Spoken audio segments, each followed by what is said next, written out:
वो लोग ये पूछने के लिए पहली बात तो मेरे को बड़ा अजीब लगा। मतलब मैं ये सोच रहा था, मुझे बहुत दया आ रही थी वो जो ऑफिसर जिसको इन्होंने भेजा था, क्राइम ब्रांच के एक ऑफिसर को। एक युवा जब पुलिस ज्वाइन करता है तो एक बड़े आइडियलिज्म के साथ ज्वाइन करता है कि मैं देश के लिए काम करूंगा, समाज की रक्षा करूंगा, अपराधियों को पकड़ूंगा, क्राइम कम करूंगा, महिलाओं की सुरक्षा करूंगा। वो कभी ये नहीं सोचता कि मेरे से नौटंकी करवाएंगे ये। अब वो जो कल आए थे ऑफिसर्स क्राइम ब्रांच के, 5 घंटे तक मेरे घर के सामने उनसे नौटंकी करवाई इन लोगों ने। 5 घंटे तक उन्होंने आतिशी के घर के सामने नौटंकी, इसलिए थोड़ी पुलिस में ज्वाइन किया था उन लोगों ने। उनको भी बड़ा, मैंने देखा जास्मीन उनसे पूछ रहा है तो वो बेचारा कोई जवाब नहीं दे पा रहा, कह रहा नहीं मीडिया के सामने नहीं, प्राइवेट में आ जाओ, बंद कमरे में आ जाओ, वहाँ बात कर लेते हैं। तो उसको भी कितना, उसके अंदर कितना बुरा लग रहा होगा उसको कि मेरा दिल्ली पुलिस की एक तरह से कल बेइज्जती कर दी इन लोगों ने। उनके जो राजनीतिक पॉलिटिकल मास्टर्स हैं उन लोगों ने पूरी दिल्ली पुलिस की बेइज्जती कर दी।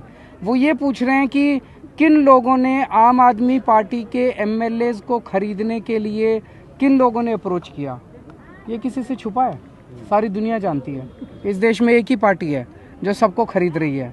जिन्होंने गोवा में सरकार तोड़ के बनाई उन्होंने ही किया, हमारा भी। जिन्होंने महाराष्ट्र में एनसीपी तोड़ी उन्होंने ही हमारे एमएलएस को।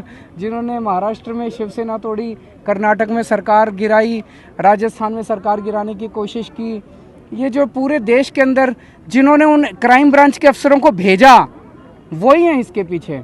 इसमें पूछने की क्या ज़रूरत है?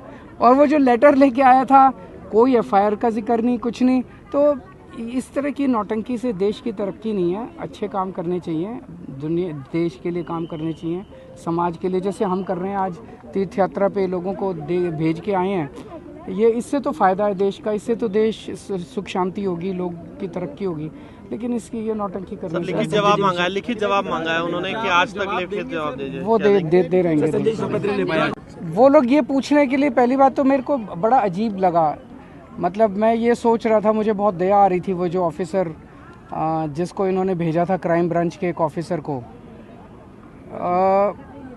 एक युवा जब पुलिस ज्वाइन करता है तो एक बड़े आइडियलिज्म के साथ ज्वाइन करता है कि मैं देश के लिए काम करूंगा, समाज की रक्षा करूंगा, अपराधियों को पकड़ूंगा, क्राइम कम करूंगा, महिलाओं की सुरक्षा करूंगा।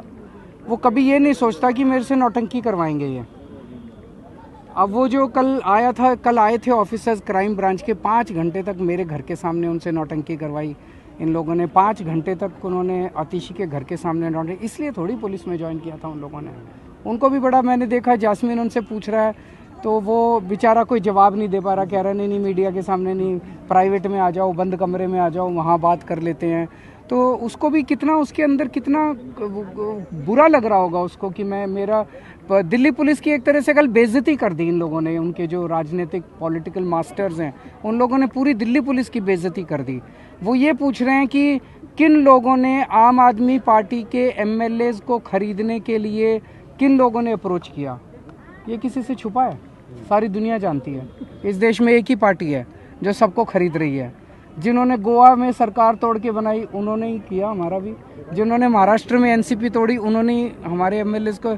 जिन्होंने महाराष्ट्र में शिवसेना तोड़ी, कर्नाटक में सरकार गिराई, राजस्थान में सरकार गिराने की कोशिश की, ये जो पूरे देश के अंदर जिन्होंने उन क्राइम ब्रांच के अफसरों को भेजा वही हैं इसके पीछे। इसमें पूछने की क्या ज़रूरत है? और वो जो लेटर लेके आया था, कोई एफआईआर का जिक्र नहीं, कुछ नहीं। तो इस तरह की नौटंकी से देश की तरक्की नहीं है। अच्छे काम करने चाहिए, दुनिया देश के लिए काम करने चाहिए, समाज के लिए, जैसे हम कर रहे हैं। आज तीर्थ यात्रा पे लोगों को भेज के आए हैं। ये इससे तो फ़ायदा है देश का, इससे तो देश सुख शांति होगी, लोग की तरक्की होगी। लेकिन इसकी ये नौटंकी करने से लिखित जवाब मांगा है उन्होंने कि आज तक लिखित जवाब दीजिए। वो दे रहेंगे।